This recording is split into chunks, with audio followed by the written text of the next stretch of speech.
Drippy is not a small business now. In the form you filled out, you guys are doing over K a month. Send messages that you would reply to. If you read the message out loud and you wouldn't reply to it, just don't send it, because You guys are doing little to no paid ads, and you've grown the business to where it's at. that the easiest way to get your one-on-one messaging ignored is by making it seem like it's one-to-many. Some people kind of feel like all of this automation has created we're headed towards the death of this cold outreach world because of the volume that now goes out. What is your thought process on that? Welcome back to another episode of the Beyond the Wealth podcast. I'm your host, Andres Sanchez, and today I have Alex from Drippy. Drippy is a Twitter marketing tool, a lot of AI, auto DM, a lot of really cool stuff that we're going to dive into in this conversation. Alex, thank you so much for being here. Dude, Grace, thank you so much for having me, dude. I'm stoked. Dude, excited to talk about Drippy a little bit, man. Yeah, for sure. I want to lead it off with allowing you to give us kind of your elevator pitch. Who are you? Oh, shit. Okay, well, I'm Alex. I run kind of growth at Drippy, take care of all the non-technical side of the equation. Jane takes care of kind of just product, and he's the technical founder. I guess a little bit of background on me. I live in Mexico City. I just recently dropped out of law school, which some people are like, yo, what the heck? I had a year left. So everyone kind of roasts me about that. Got into the whole online business space, beginning of 2023. I didn't start Drippy. So I was one of the first 30-ish users, started using it. I hopped on a call with Jay and he pitched me on Drippy. I bought. And then we just started working together through the agency, because I had an agency that essentially used Drippy as part of the software to provide the service. And then Jane saw that I was bringing on a bunch of people. Was like, yo, do you want to just run the agency in-house? I was like, sure, let's do that. So we did that for a bit, and then I ended up becoming a partner, and now we're here. Dude, that's amazing. And Drippy's a really cool tool, and that's how we got connected. I just started using it for my business. A lot of my recent episodes have been talking a lot about how to use AI for your companies and how I'm using it. Drippy is definitely one of those tools. Let's go. So let's give the people listening a little bit of a background. What is Drippy? What is the tool and service? So essentially what Drippy is just a Twitter outreach tool. It's a Twitter X outreach tool that will allow you to send. So our whole kind of thesis behind Drippy is that the best type of outreach is when you do a lot of volume and it's very personalized. All right. So that's kind of what we're trying to do with Drippy. So max personalization, max scale. And obviously there's two ways to do that. Either you leverage a bunch of people, you do it manually, and you just hire a bunch of people to personalize all your messages, or you leverage software, which is the route we're kind of going with. And so that's essentially in a nutshell, that's what Drippy does. Yeah. And is the tool specifically for Twitter, or does it work on other platforms? So it's only for Twitter right now, but we haven't announced this officially, but the idea is to kind of expand into other maybe cold email, LinkedIn, Instagram, something of that nature, just because of the platform risk. I was just listening, I don't know if you saw the the newest Elon Musk and Joe Rogan episode. And they were talking, it literally came out today. And Elon was talking about how Twitter might go down if a certain party wins, because they're going to sue him, and then they can do all this shit. So yeah, that's kind of one of our biggest risks right now. So definitely looking to go into some other platforms as well. And you said that early on you were running an agency, because I want to kind of highlight your journey. What was it like when you started getting into the online business world? What was attractive to you? Yeah, I'm still running it. It's just kind of inside Drippy now. So essentially we just merged the software and the agency side of things. We just brought it under one roof. And I guess what attracted me to the online, make money online space, or the online business space, was here in Mexico City, in Mexico in general, when you're going to law school, you also need to actually work at a law firm for at least a year. So I was working at this like crypto law firm, had like huge clients. It was going great. But I didn't really like love the work I was doing, and I didn't really see myself being there for a very long time. So kind of like 6 months before I actually quit, I like bought a course, like the typical Imangaji course, dude, that ever is. So I bought that course summer 2022, and then I like studied that for like 6 months. And then December, like I remember the day, it was like December 2nd, I quit. So that was like my last day on the job. And then I told myself I was going to have 1 month. So January 2nd, 2023 is when I started. It started off being like something completely different. It was like I bought the Alex Hormozi has like the two main books, right? But then he also has like the Gym Launch Secrets book that not very many people know about, which was essentially like a guide for how to run gyms. And so my play was, okay, let me just study this, and then just do the same thing, right? And then I realized I didn't like talking to like 40-year-old gym owners all day, and then it was like the whole thing. But yeah, that's kind of how it happened. And you said you gave yourself that like 1 month period to try and figure it out, essentially. Yeah. What did that look like? Like, how much revenue did you need to make so that you were actually okay with your decision to quit your job? No, I mean the job, like I quit the job, I was like, okay, there's no going back. It was just kind of like, okay, I'm gonna have a month of just kind of like focus, because essentially I quit, and then I think I had 1 week left of finals, and then I had like maybe 3 weeks of just kind of the Christmas break type of situation where I could just kind of like focus. So I was like, okay, I need to get the website. I need to start warming up my emails. I need to figure out how to cold call. I need to like get all my scripts ready. And so that was kind of the whole thing of like, okay, I have a month to actually set this all up. I started with like doing a bunch of cold emails. I did a bunch of cold calls as well, which I freaking hated. So yeah, that was kind of my start. But yeah, that was what the month was like. It was kind of just, okay, like boats are burned. What do we do now? And then at what point did you kind of start to see traction in the agency? Because obviously the Drippy team wouldn't have decided to bring you in house and work together if you weren't crushing it from one perspective. What was the offer, and how did you make that work? So essentially, like at first, I wasn't having trouble like getting on calls with gym owners or anything. Like that was working. I was like, well, okay, I know how to book calls. But then like my plan was just to kind of hire someone to do ads, because I didn't know how to do ads. So I was like, okay, let me get clients first, then figure out how to run ads, or have someone else run ads. Um, and then just like realized I didn't like that. So maybe like January, February, I just lost money. And then I was down. This is crazy. I was on like my last 3K in the bank. And then I bought a 2K course, dude. So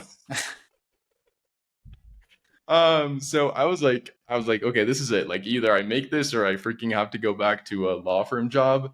And then that course essentially like it was like how to do outreach without like without going to the traditional route. So just kind of like how to do like Twitter outreach, how to do Instagram outreach, WhatsApp, like text messaging before it was like super banned. And then that's kind of how I started getting into Drippy. I hit the first like 10K month in summer of 2023. I made a bet with my dad and my brother. I was like, all right, I'm gonna hit it. Everyone was kind of like calling me crazy, because like yeah, you have to understand also, like I come from a background where like my family's just full of lawyers. And it's like no one really knows what, and it's also it's Mexico, right? It's not like there's just like a ton of people who are just making money online. So it was like, nah, what's this kid up to? And then it happened, and I was like, okay, shit, what the heck? And then kind of around there, I think is when we started kind of like taking clients together, like the Drippy team and I. And then we actually like ended up merging just a couple months ago. So maybe like Q2 of this year ish. And then when did you officially become a co-founder of Drippy, or a partner? Is that that time? Yeah. So at the beginning of this, like Q2 this year, like right before summer, was when I jumped on. And then essentially what happened was like, okay, Alex is now going to take care of growth, marketing sales essentially and the agency. So just kind of like my whole agency team we just brought on.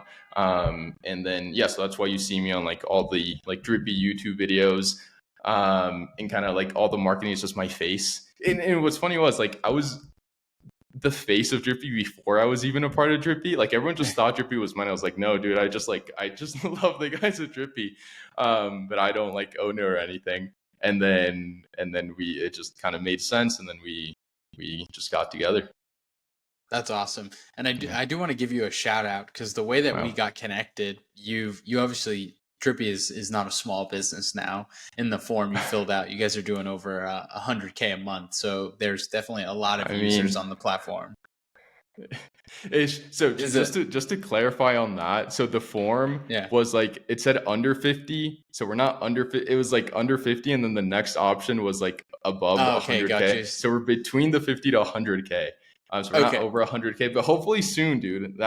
We want to hit it by end of the year. So, I mean, who knows? But just to kind of be clear on everything. Yeah. Good thing. I have to update the form because that's clearly a little bit of an error. That's a big delta. No, good. Yeah. But still, like, I mean, doing over 50K a month, you guys are not small. I was a basic user at the lowest tier using the platform. And you said you were just scrolling through, looking at the user base, noticed what I was up to and followed me. And then we got connected. Like from that is an amazing kind of use case or example of what you're doing over there and how much you care about growing the business and fulfilling your responsibilities on that growth side. Wow. Yeah, it was kind of, honestly, it was like, I check it every once, like I check our stats every day, right? Like I check all our numbers every single day. And I think it was just like going through Stripe or something. And then I saw your email or maybe it was the name. I was like, okay, this guy might be Mexican or something. Let me check out what he does. And then I like found you and then I went to your Twitter. I was like, okay, let me give this guy a follow. And then I saw you had the podcast. I was like, shit, let me just kind of interact. And then all this came about. So yeah, dude, I appreciate you kind of calling that out. We are trying to like kind of go into that space a little bit because I feel like there's a couple founders that do it really, really well. Like two people that pop out to me are the RB2B guys. So Adam Robinson, that's like very active with his community, especially on LinkedIn, and then also the Smart Lead guy. And so that's something we've always kind of tried to do. Just look at who's like further ahead, look at what they're doing that is clearly working, and then just kind of trying to follow in their footsteps. And so that's kind of where that's coming from. But I appreciate you calling that out, man. Yeah. And it's funny. I also think of a good example, like Beehive's founder, Tyler Dank. He is like very actively interacting with the user base on Twitter. Right. And I think that's a little bit now what a co-founder needs to do to stand out in a market where there's just endless amounts of tools that you could go and buy and add. So I think it's really cool. I'd love to talk about the growth of Drippy. Like you didn't get to 50 plus K a month overnight. What has been kind of the catalyst for that? What has been the driver of this growth?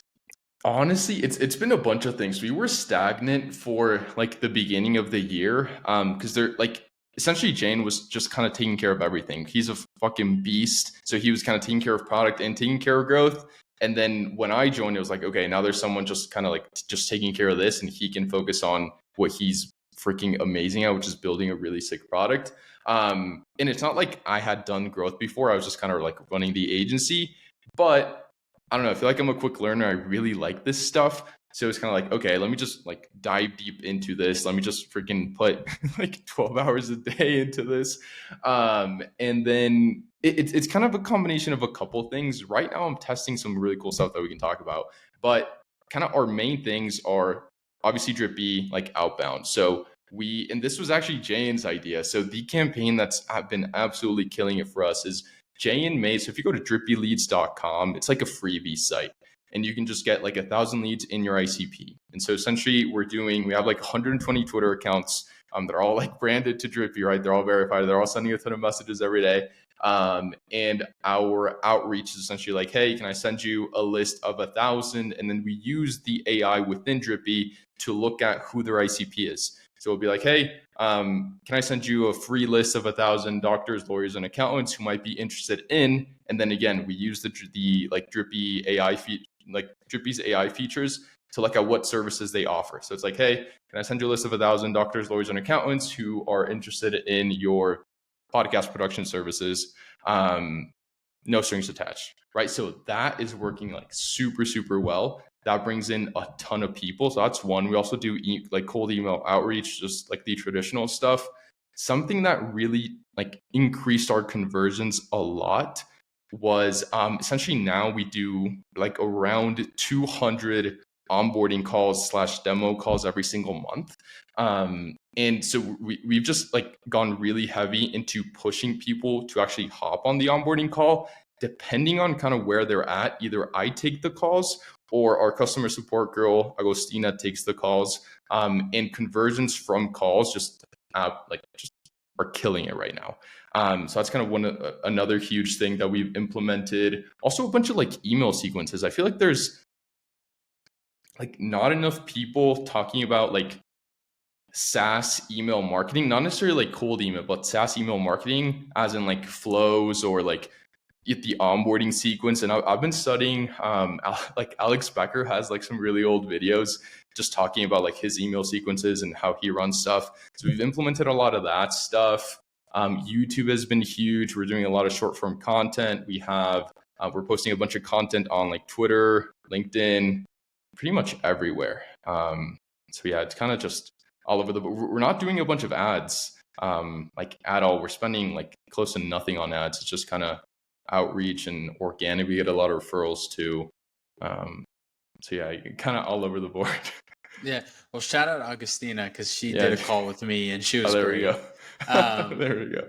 And yeah, it's interesting. I want to maybe dive a little bit deeper into the stuff you're studying with Alex Becker. Like, what is standing out to you? And because for somebody to come on here and hear you say that you guys are doing little to no paid ads and you've grown the business to where it's at, that's pretty impressive. Like, most people are spending a ton of cash to get there.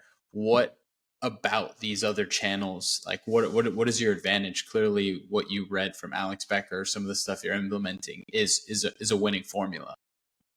Yeah, I mean, honestly, I think it's just having like a bunch of our issues and a bunch of our churn just comes from people not knowing how to use the platform. So I think like the onboarding call, and this is something that Hyros does. So if you go to like the Hyros website, you can't really just sign up. So you have to go through someone first, right? And this is something that like a bunch of SaaS companies do. So that helps a ton, right? Because everyone that actually signs up has to go through someone. With us, it's not as strict.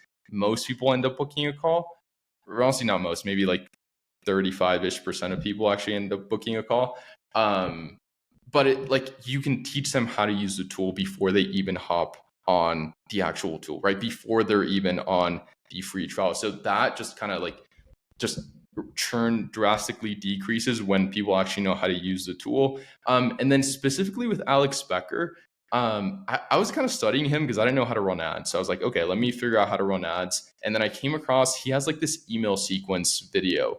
So he has like, I don't know, it's like a 2-3 month email sequence where he pushes people. So essentially how it's structured right now is if you don't book a call, like an onboarding call, you get another like 2 or 3 emails for you to like prompting you to book an onboarding call. And then afterwards you get added to the sequence where it's kind of like one day. So day 1, you get like a day 1 of the 7-day boot camp. Then you're prompted to our done for you, right? Which like clients that hop on the done for you typically get better results. So, and it obviously it's an upsell. So it's like, hey, this is how this is day 1 of the boot camp, upsell, day 2 of the boot camp, day 3 of the boot camp, upsell, day 4. So we have that going on for like a week and a half. And then we have another, so it's kind of the boot camp with the upsell, so the done for you. And then people just get added to the newsletter, which is supposed to be daily, but it's kind of like I'm the one writing the newsletter. So it's kind of like sometimes I forget to do it. But for the most part, it's like a daily, bi-weekly, 3 times a week kind of thing. And then that works well. Also, like really good affiliates. or partnering with influencers has been huge. And this is a little bit of a sneak peek, but something we're running right now, like literally launched today. We're doing outreach to, there's one specific niche that I don't know if I want to say because I don't know who's going to listen to this, but Yeah, don't there's don't one burn yourself specific, if you don't need to. yeah, yeah, there's one specific niche that like a bunch of our case studies are from that niche. Um, and people like these guys don't really have another way of doing outreach as effectively. And so what we're doing is we are partnering with a ton of influencers in that space. And we're essentially saying like, hey, like we're building a content agency within Drippy essentially. So we're saying, hey, we're going to script, we're going to edit, we're going to do the thumbnail. You like all you have to do is record. We'll take care of everything. We're going to grow your YouTube channel. You're going to make X amount per video and you're going to make 25% for every deal that comes through. Right. So it was like, okay, how can we build a no-brainer so that we're not the only people talking about Drippy within this specific niche? And like I launched the email campaigns today. Haven't even launched like Drippy because like I have to run everything through like this workflow to get the Twitter handles just because of like how we were scraping leads for this one. And like we had like 10 replies within the hour, dude. Wow. And we already booked like 3 calls. So I'm honestly really excited for how that's going to pan out. It obviously is a long-term play. But yeah, it's going to be a cool one. And is that you essentially creating influencers in the space that are like Drippy branded people that are talking about cold email or no? So that's the thing. They're going to be like, we're trying to build up influencers, but they're not going to be Drippy branded because I think if they're Drippy branded, it kind of takes away a little bit of that credibility. Like it's going to be, hey, you can talk about anything. Here's a script that you can follow. Just mention like if you want us to edit your videos and for us to like do all the work, like obviously you have to mention Drippy. But yeah, that's and I don't see a lot of people doing. I don't think anyone's done it. So because like essentially this all came about because it's kind of like it was kind of hard finding influencers in that space. So essentially we have to like create influencers in that space so that the idea is for us to be able to like monopolize the whole lead gen space in that niche. So like any video they look up with like those specific keywords, they're going to go to us. So yeah, I don't know how like it's gonna cost a ton of money and it's gonna like take a while to actually see the results, but I think it'll be a good one. And honestly, if it works, I feel like a lot of people are gonna start doing that as well. Okay, interesting.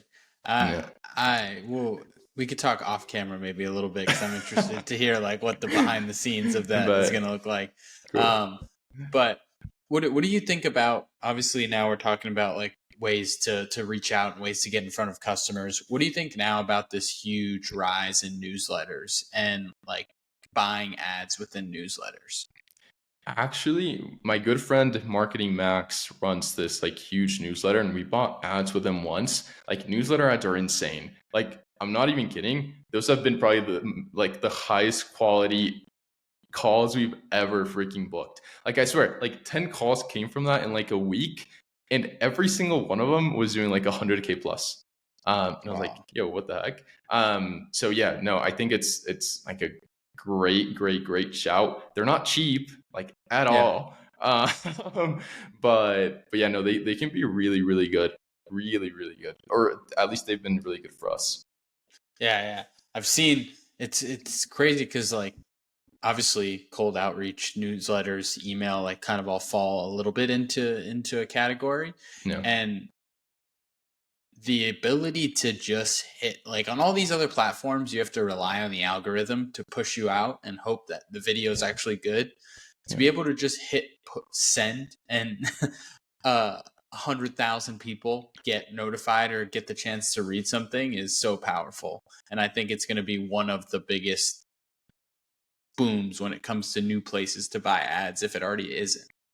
100%, because like you also gotta like one thing about that's really interesting is kind of the same thing when you essentially like hire an influencer or pay an influencer that already has a brand to do like a sponsored post for you, because you're tapping into someone's audience. And what I mean by that is that the audience already trusts the influencer or the like newsletter, right? Yeah. So it's not as hard of a sell as if you're just going to like a cold audience. So I think that's why it's so powerful, right? Because whoever's building up that newsletter is kind of just like nurturing their audience every single day, and then you can just kind of tap into that. Obviously, it's not gonna be cheap, but it's kind of how you can skip the line and just as if it was your audience, right? But yeah, I think that's why it works so well.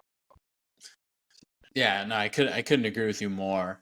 I'm curious a little bit about what a day in the life looks like for you from an operational standpoint. We don't Yeah. unless you have some awesome biohack morning routine.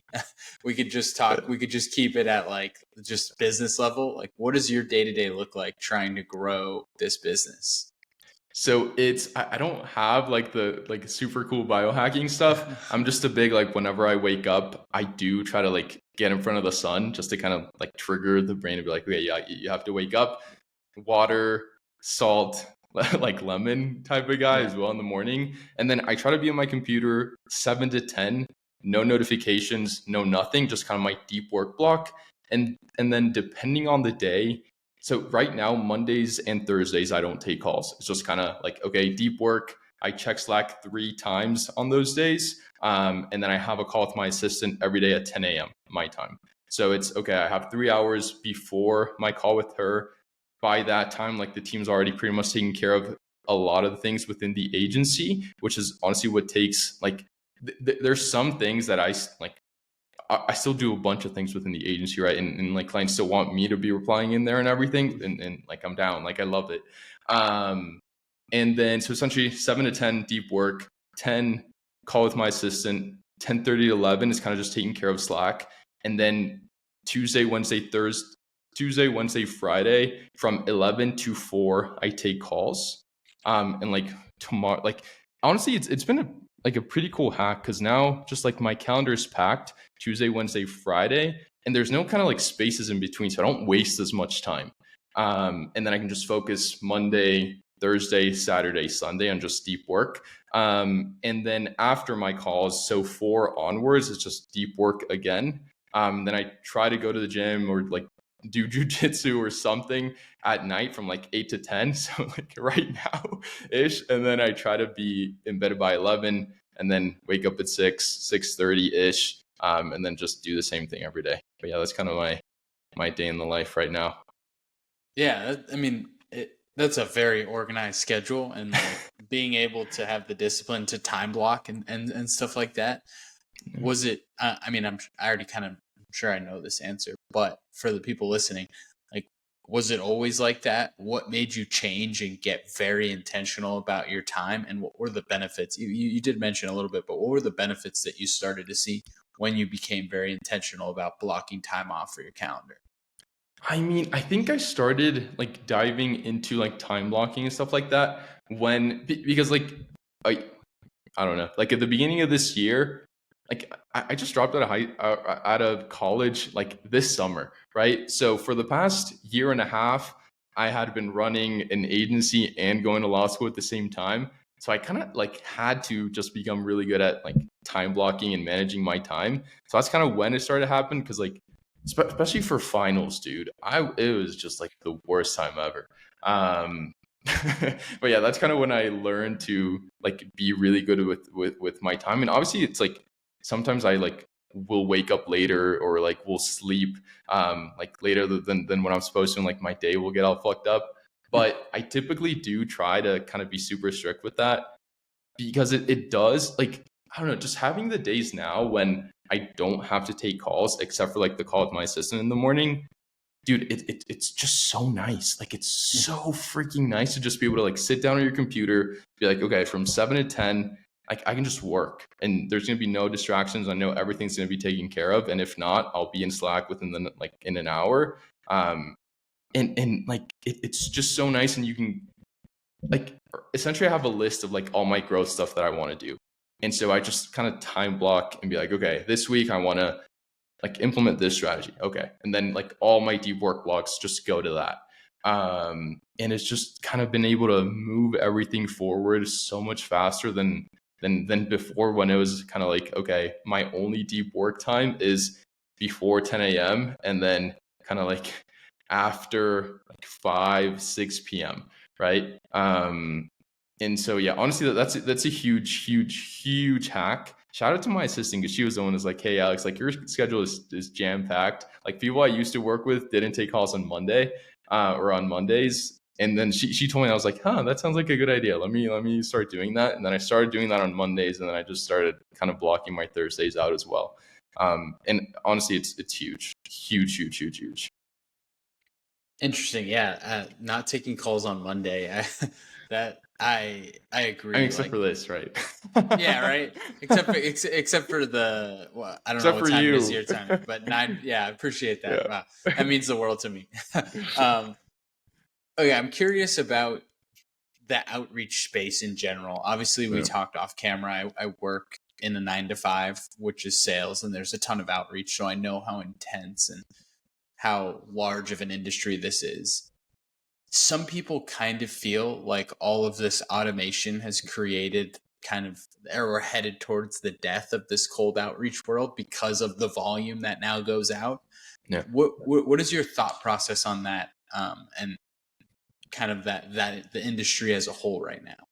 I mean, I think if you're not doing it well, then it's just not going to work, and it's going to be dead for you like forever until you figure out how to do it. But like, especially today, dude, everyone's talking about how like cold email is dead. And obviously, like, we record YouTube videos talking about like, oh, like Twitter DMs are the new cold emails or whatever. Obviously, like, we still do cold email, but it's just kind of like the gig, right? We are just like a Twitter DM platform. So that's what we're mainly focused on. But I swear, like literally today, I launched this new campaign, sent out maybe like 300 emails, and I don't even know how many book calls we have already. But it was just kind of like reply, like interested reply after interested reply after interested reply, just because the offer is so good. So if you have good targeting, it's a personalized message, it's relevant, and it's a really good offer. Like there's just no way. There's just no way it doesn't work. Even if kind of everything gets banned to where you can only send out like, I don't know, 10 manual emails or like 10 manual DMs or 10 manual like LinkedIn messages a day, like it's still going to work if everything else is in line, right? So if it's personalized, if it's a really good offer, if it's relevant to them, and if your targeting is down, then like I really don't see a world where outreach isn't effective, honestly. And you mentioned there, if the messaging, the targeting aren't good, it's going to be dead for you regardless. Yeah. What advice from somebody that lives in the space, what advice can you give people listening right now about how to be targeted, how to have good copy and good emails or messages? Like, what advice could you give to the beginner here that's probably sent 50 plus messages or emails and hasn't gotten one reply? I think that the best way to go about it, or just kind of the easiest thing, and I feel like this has been said 1,000 times, but it's just send messages that you would reply to. If you read the message out loud and you wouldn't reply to it, just don't send it, because it's probably not good. Like if you wouldn't reply to it, no one's going to reply to it. So that's kind of the best thing. And honestly, like if you're a beginner and you're just kind of getting started, like working for free, I feel like is the best thing you can do. Just providing a ton of value up front. Like the rest and the technicalities and how to send from like 120 domains or like inboxes, and how to create 120 Twitter profiles, and do like the massive scale, I feel like just comes with time. But at the beginning, it's just kind of knowing exactly who your ICP is, what their pain points are, how you can provide value to them, and then just hitting them, right? That's really it when you're starting it with like good messages, obviously. So stuff that you would reply to. Again, I think is kind of the safe bet there. So again, if you just wouldn't reply to your own messages, then I don't know what you're doing.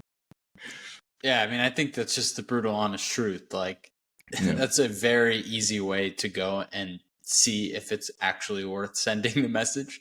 If you would, Yeah. and it's simple, but most people don't think about it. Like, just read it out loud. If it sounds like shit, don't send it because you're just wasting your time. And I think a lot of people fall into the trap, and I've been there before early on, where it's like, oh well, if I send volume, like if I'm sending a lot of messages, that's enough. Like I'm going to receive people coming, I'm going to get inbound from this. And that's just not true. Like if you don't put a lot of time into the message you're sending, you could send 100 shitty messages and 10 good messages. I guarantee you the 10 good ones are going to bring more replies than the 100 shitty ones. 100%. 100%. Yeah. And I feel like that's a common misconception. And I feel like that's kind of the rep that Twitter DMs are getting right now, because there's a lot of people that just aren't sending good messages. Yeah. Like I get about it's 1,000 in my inbox every day. Exactly. And like the accounts look exactly the same. It's probably one of our competitors just doing a bunch of outreach, which is fine. Like bring on the competition. But like it's like you just got to be better when you're doing outreach. It's really not that hard. But if people can tell that you're just kind of sending the same message to everyone. I heard this quote from Alex Hormozi. I just recorded a video talking about like Alex Hormozi's takes on outreach. And what he says about outreach is that the easiest way to get your one-on-one like messaging ignored is by making it seem like it's one to many, right? So if people can tell that it's not a personalized message, if people can tell that you're sending that to a shit ton of people, then people are going to ignore that. But if people actually, like, even if you're automating 99% of it and you're just using AI to personalize, if you can make it feel that it's like you just wrote that for them, then that's the key, right? So just making it feel like it's one-to-one. Yeah. It's crazy how a little bit of personalization can take the reply rate from sub 1% to 5+% to 10+%. You would be surprised how many people just want to think that you put time and effort into sending it. And like I personally, being a podcast host, there's a million editors that DM me every single day on Twitter, like every day.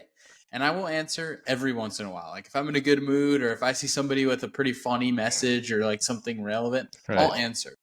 But if your message is generic, like one that I've seen from 9 other accounts, I'm not going to answer you. Like it's just a waste of time. It's just a waste of energy on your part. Exactly. So yeah, I couldn't agree more. I want to take time here and allow you to kind of pitch us a little bit. I want people like there's business owners listening. Maybe it makes sense for them to work with you in the done for you side. Maybe it makes sense for them to come and start using Drippy. I want to give you the chance here to kind of soft pitch our users, or I mean our listeners, on the product and see if we could snag some people for it to be a good fit. I want to say for everybody listening, I use Drippy, and I'll give a little shout out after this pitch on how it's worked for me so far. But yeah, the floor is yours. Nice. I mean, so I think the easiest way and the people that get the best results are typically people that have already done outbound in the past. So if you've already cracked the code on cold email, so if you're booking calls through cold email, if you're booking calls through LinkedIn outreach, if you're booking calls through Instagram outreach, then you're quite literally losing money by not sending messages on Twitter. Why? Because you can essentially take that same idea, maybe just change up the format a little bit, because Twitter is a little bit more of like you sending a text. So it's less formal than say a cold email or LinkedIn. But if it's working there, you are essentially just missing out on a blue ocean of leads that is Twitter, right? So especially if you hit niches that aren't very common. So if you're targeting, like we just brought in a guy that's targeting like cybersecurity companies, absolutely destroying, right? Because like no one else is pitching cybersecurity companies on Twitter, right? And so that's kind of the biggest thing right now, where there's not a ton of people doing outreach on Twitter, but there are a lot of people that are competing for people's inboxes elsewhere, right? So if you've already cracked it somewhere else, it's a no-brainer to at least give it a try and be like, okay, I have something that's working. Let me just find the same people somewhere else where they're probably getting way less messages. And that typically works really, really well. So that's kind of my pitch. And then for the done for you side, for the agency side, what would a client typically have to do to qualify for that or for them to make sense? Right. So it has to be an established business. We're not looking to save anyone's business. We do have some really strong guarantees. So we're kind of like really, really incentivized. So essentially, if you're not satisfied within the first 30 days, you get your money back. And then there is also an ROI guarantee at the 3-month mark.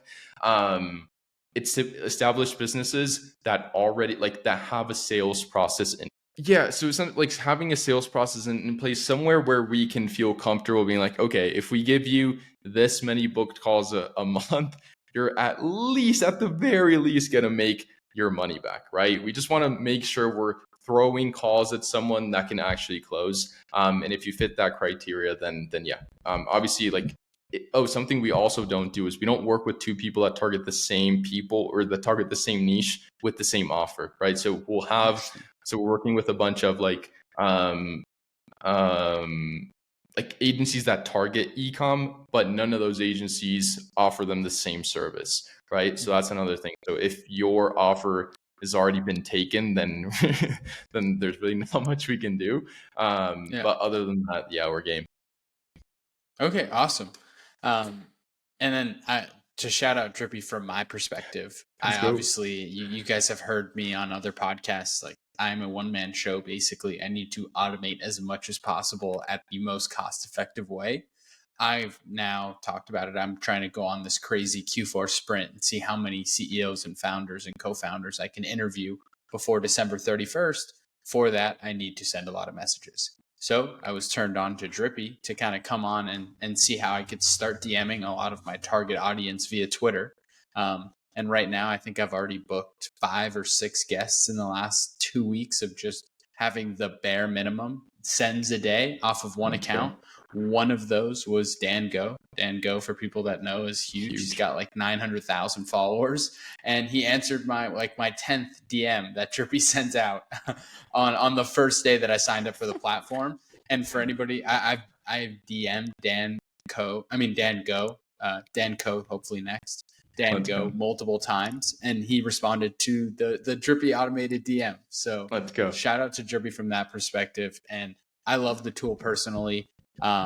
So yeah, it's been a new kind of outreach journey for me, and the product, I can say from my perspective, has served all the needs that I need.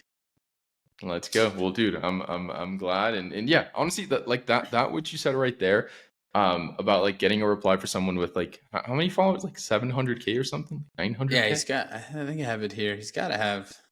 I know he's got at least over 500K. He's got 725,000. 725,000. So like that's the thing. And if you would have tried to like cold email that dude, like there's just no way, right? So that's kind of the power of Twitter a little bit, where you can actually reach out to those like really big guys, because like they actually have Twitter on their phone, right? So that's just one of those things. But dude, I'm glad. You're absolutely killing it, my man. Thank you, man.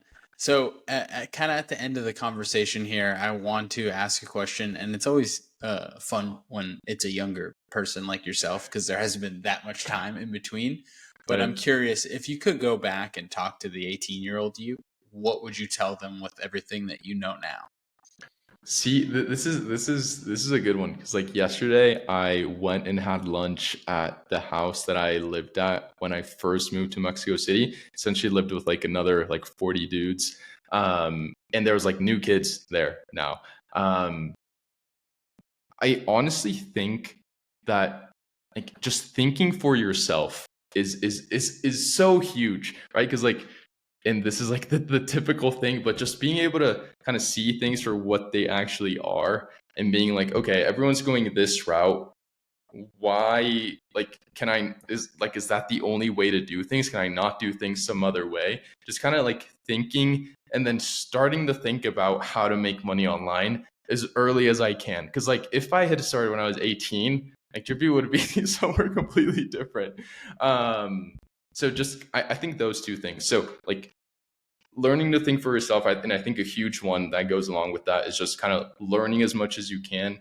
So like reading a bunch of books, biographies, just learning business, right? And learning how to make money, learning how to work for yourself. I think that is honestly what I would say. And also just like not stopping, because I feel like that mentality of like it's not whether or not it's going to work, it's just when is it going to work, is huge, right? Because like if you don't stop, you're not really going to lose. So I think those are that's what I'd say. I love it. And I want to make sure anybody that's been listening and is still here with us can go and connect with you. What social media or what form of communication is preferred for you? And we'll make sure to link that down below for people.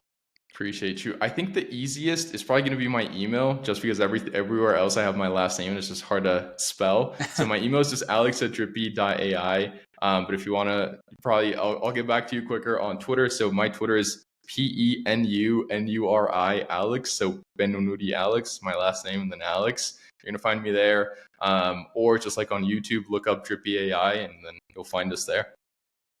Okay, awesome. And I'll make sure all that is linked below so that people Sweet. can go and click on it. I know we talked a little bit about your last name before we jumped on here, and yeah, it is definitely not one of the easiest ones. It's So one of I'll make those, sure to yeah. have that. Yeah, I'll make sure to have that link below. But dude, thank you so Appreciate you. much. Dude, I thank you. appreciate you jumping on here. I appreciate you talking, giving some behind the scenes, and providing some value for everybody listening here. And for everybody listening, if you're looking to go and automate your AI or automate your outreach via X, Twitter, make sure you go check out Drippy. The tool's amazing. The team's amazing. And again, thank you so much for taking the time to jump on the show. Dude, thank you. Appreciate you a ton. And we will stay in touch, my man.